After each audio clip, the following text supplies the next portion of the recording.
Stamp ड्युटीमध्ये समजा कधी कमी भरली किंवा त्याच्यावर जर काही विवादित असेल तर जिल्हाधिकारी त्याच्यावर निर्णय घ्यायचे आणि हा निर्णय जर मान्य नसेल, कोणी व्यथित झालं तर त्याचं जो हिअरिंग आहे ते मुख्य नियंत्रक महसूल प्राधिकाऱ्यांकडे व्हायचं आणि इथे हा निर्णय अंतिम मानला जायचा.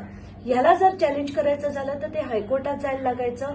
आताच्या घटकेला एक टप्पा घालण्यासाठी काल एक विधेयक आणलं गेलं आणि त्याच्यात महसूल मंत्री यांच्याकडे आता हिअरिंग लावलं जाईल असं सांगण्यात येत आहे.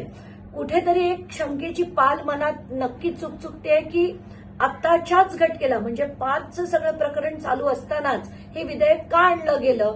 कारण ह्याच्यात आता हिअरिंग जर महसूल मंत्र्यांपुढे होणार असेल तर कुठेतरी असं वाटतं याच्यात राजकारण होईल की काय, किंवा याच्यात त्यांना हवं तशी कारवाई केली जाईल की काय, अशी शंका नक्कीच मनात येते आणि राजकारण होऊ नये एवढीच त्याच्या मागे जनतेची भावना आहे.